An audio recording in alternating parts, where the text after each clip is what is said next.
Refais-moi un clap. Oui, tu fais là. Je te le refais. Moi? Juste, ouais, tu fais ça. Moi, je fais ça. Ouais.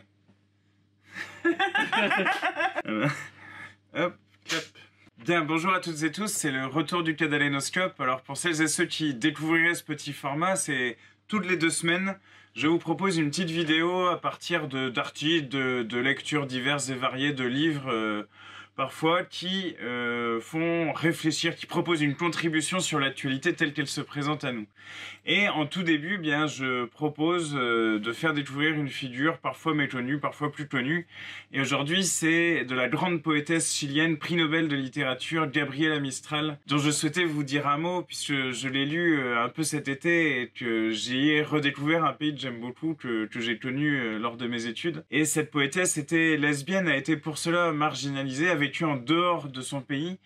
Mais elle a pour autant écrit un magnifique, très long poème qui, en fait, est l'histoire d'une sorte de passage, de parcours par tous ces paysages du pays, par ces mythes, par ces légendes, et puis surtout, à partir de cette belle plume que je vous recommande de découvrir, Gabriela Mistral. Il y a 2 prix Nobel chiliens, Pablo Neruda, qui est sans doute le plus connu, et elle que je souhaitais vous faire découvrir. Pour recommencer ce Cadalénoscope, je vous propose une petite réflexion sur un événement. Ce sont les 80 ans de l'explosion d'Hiroshima et de Nagasaki, c'est-à-dire du premier usage de la bombe atomique. Parce que ce moment-là est d'une certaine manière fondateur de la période qui s'est ouverte géopolitiquement à la suite de la Seconde Guerre mondiale, puisque les États-Unis d'Amérique ont fait la démonstration terrible, tragique, qu'ils pouvaient faire usage de l'arme atomique, alors qu'il est supposé que cette arme est une arme de non-emploi. Et d'ailleurs, c'est là-dessus que s'est construit ensuite tout l'équilibre de la guerre froide, sur la théorie, eh bien, de l'équilibre de la terreur, puisque personne ne serait supposé l'employer. Eh bien, cet été, on s'est rappelé à l'occasion de ces 80 années qu'une puissance avait été capable de déclencher le feu nucléaire, causant des centaines de milliers de morts, instantanément, et une horreur partagée très largement. En France, il y a un éditorial d'Albert Camus qui est très célèbre au lendemain de l'explosion d'Hiroshima, et qui dit son effroi par rapport à cette nouvelle, c'est-à-dire cette capacité de destruction immense, et d'une certaine manière, l'incommensurabilité entre l'acte posé par celui qui déclenche la bombe, celui qui appuie sur le levier dans l'avion, et puis le massacre général qu'il ne constate même pas lui-même. Il y a un grand penseur que j'aime beaucoup, et je voulais vous faire découvrir, il s'appelle Gunther Anders, qui a beaucoup réfléchi sur cette question. Il avait écrit à un moment donné Le temps de la fin, pour dire justement que, à partir du moment où on entrait dans l'ère où nous pouvions faire usage d'une arme dont les conséquences ultimes pouvaient être l'autodestruction de l'humanité, eh bien alors nous étions dans un temps qui irrémédiablement devenait celui de la possible finitude, de la fin des êtres humains.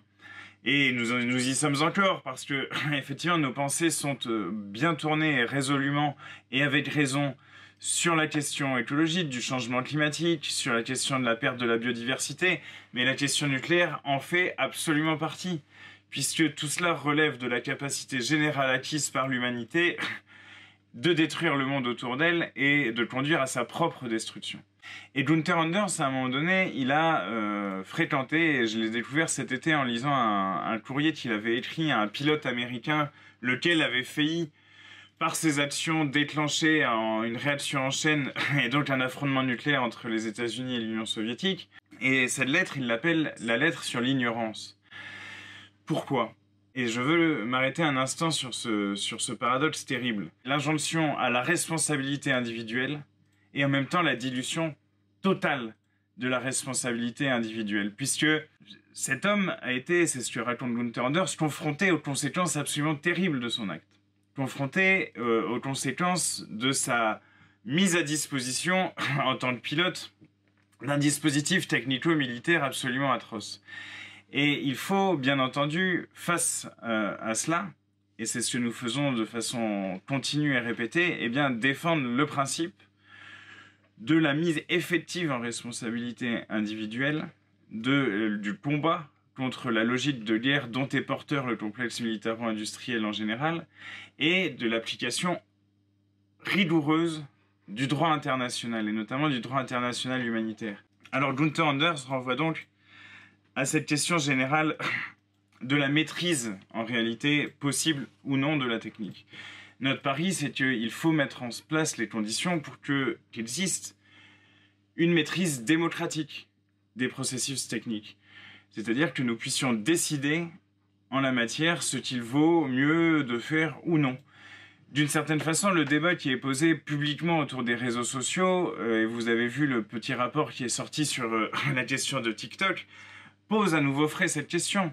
On sait tous les effets effectivement délétères que certaines plateformes peuvent avoir, notamment chez les plus jeunes en termes de capacité d'attention, de développement neurologique, etc. Mais ces effets doivent être combattus, encadrés collectivement, et non pas, comme c'est le cas des préconisations du rapport, renvoyés à des mécanismes de responsabilité individuelle, voire pire, de responsabilité des parents qui devraient absolument savoir ce que les enfants font à tel moment ou tel moment sur les réseaux sociaux. Et on sait très bien que quand on commence à faire ça, eh bien, on fait le tri entre les parents qui savent comment fonctionnent les réseaux sociaux ou pas, qui savent comment les encadrer ou pas, et on va frapper ceux qui déjà sont les plus fragiles. Donc ce n'est pas de cette façon-là qu'il faut aborder la question de la technique, il faut l'aborder collectivement de la même façon que nous souhaitons aborder la question de la définition des besoins généraux de notre société, des besoins de production.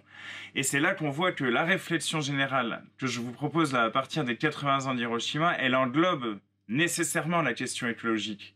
Et c'est pourquoi la position qui est celle d'un désarmement multilatéral afin que le monde soit débarrassé de l'arme nucléaire est une position qui se défend toujours. Elle se défend pour des principes rationnels, c'est-à-dire l'idée qu'il faut à tout prix empêcher que cette arme soit employée, surtout que les proportions de destruction dont elle est capable sont encore plus grandes aujourd'hui qu'elles ne l'étaient à l'époque.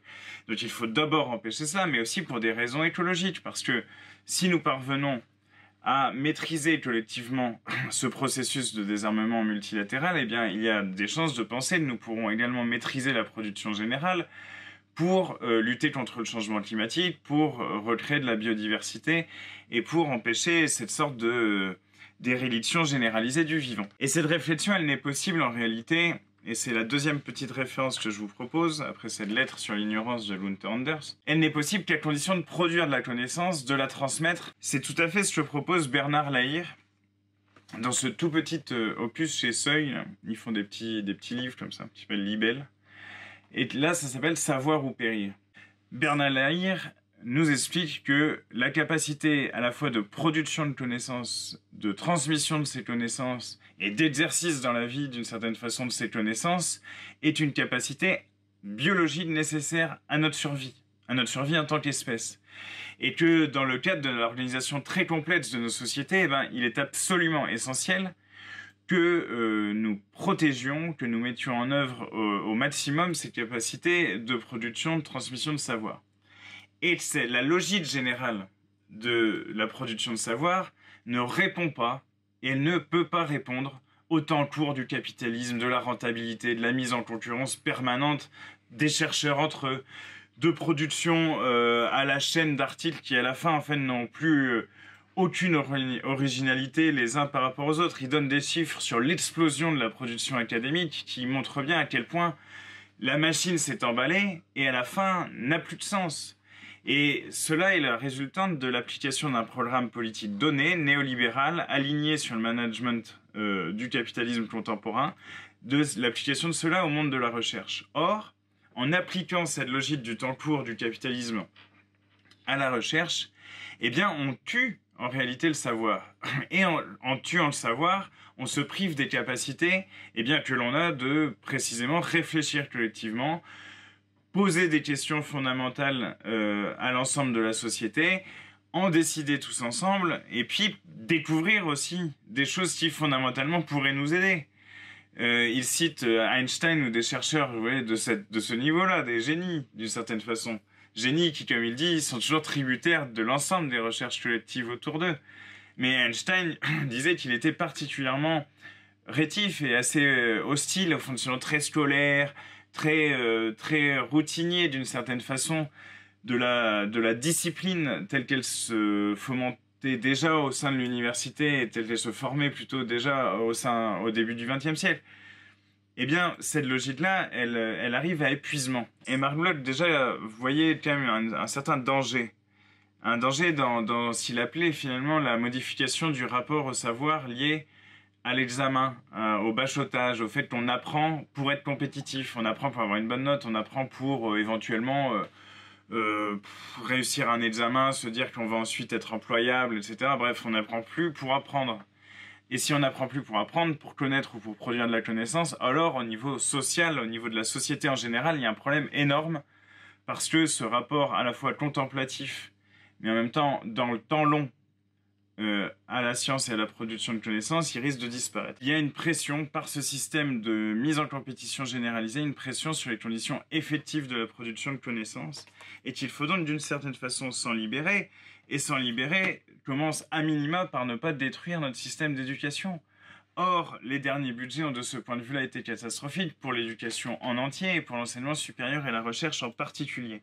Pour l'éducation, rendez-vous compte, la France, qui est la 7e puissance économique mondiale, en termes de dépenses publiques, se situe au 59e rang mondial et au 14e rang européen.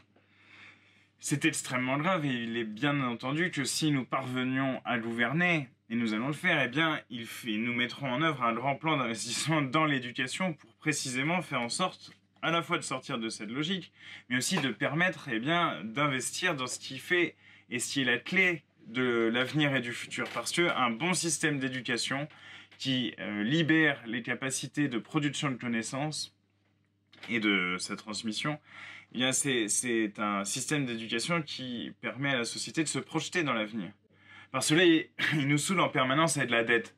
La dette économique, la dette financière, la dette des comptes publics. Parce que d'ailleurs, la dette privée, ils n'en parlent jamais. Mais ils sont là, la dette, c'est horrible, ça hypothèque le futur. Mais en faisant cela, c'est-à-dire parce qu'au prétexte de cette dette, ils n'arrêtent pas de couper dans les budgets. Ils coupent dans les budgets de l'éducation, ils coupent dans les budgets de l'enseignement supérieur et de la recherche.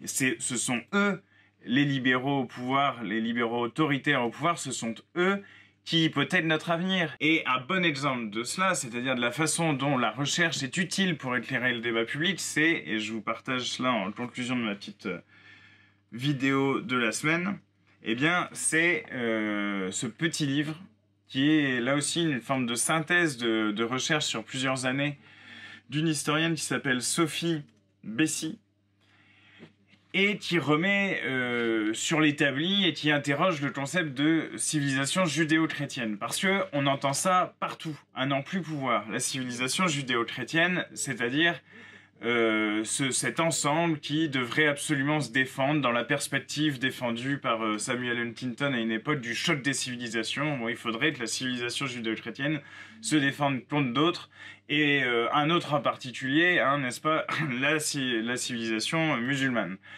Voilà en gros le schéma dans lequel s'inscrivent les personnes qui parlent tout le temps de civilisation judéo-chrétienne. Et Sophie Bessy eh bien, rappelle un souvenir qui pour elle est un souvenir d'enfance, c'est du moment où elle recevait justement l'éducation et l'instruction publique, bah, elle disait, bah, à ce moment-là, on parlait de civilisation gréco-latine. C'est-à-dire que l'Europe avait des sources gréco-latines, dans les grands penseurs grecs, les grands penseurs latins, etc. Et ce concept n'avait pas, et n'a toujours pas d'ailleurs, de valeur scientifique. Il est utilisé aujourd'hui par pur intérêt politicien. Et je vous prends un exemple. Le sorte d'influenceur d'extrême droite, là, Charlie Kirk, est mort assassiné. Netanyahou, donc le chef du gouvernement génocidaire israélien, a rendu hommage à, je cite, un être humain exceptionnel, un tenant de la liberté d'expression et de la liberté.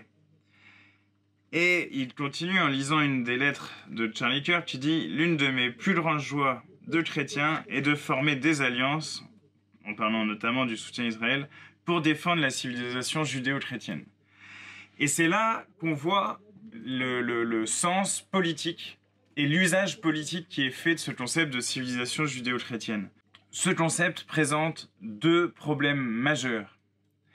Il exclut d'un côté la longue histoire de l'antisémitisme chrétien et le fait qu'en Europe, les Juifs ont été terriblement traités des siècles et des siècles durant, ceci culminant avec l'horreur de la Shoah. Donc ce côté-là est tout à fait exclu, c'est-à-dire l'antisémitisme dans l'histoire très longue de l'Europe, puisque en fait l'expression judéo-chrétienne fait semblant de penser que tout cela s'est passé dans la Concorde pendant extrêmement longtemps, première chose, et il exclut également en miroir la réalité judéo-arabe, c'est-à-dire l'ensemble des cultures juives qui se sont développées tantôt en Afrique, du Nord, dans le Maghreb, tantôt ailleurs, et qui, là aussi, ont été exclus d'ailleurs en miroir par les nationalismes arabes qui ont voulu expurger cela de leur histoire nationale. Et c'est donc dans un récit identitaire que se situe cette idée de civilisation judéo-chrétienne, dans un récit identitaire qui en réalité est une arme rhétorique pour la guerre, une arme rhétorique pour faire la guerre. Et c'est pourquoi il est très important de comprendre que la civilisation judéo-chrétienne, cela n'existe pas. Que les trois monothéismes ont des histoires partagées, entrecroisées, conflictuelles, etc. Mais ce sont des histoires qui, d'une certaine façon, les rassemblent tous les trois, puisqu'ils ont des origines, en plus, théologiques communes. La complexité de l'histoire est nécessaire à assumer. Et qu'il ne faut pas trancher comme ça dans des grandes lignes uniquement pour servir ces petits objectifs politiques comme le font en réalité aujourd'hui l'ensemble de la droite et de l'extrême droite européenne qui se réapproprient et qui tentent d'imposer ce terme.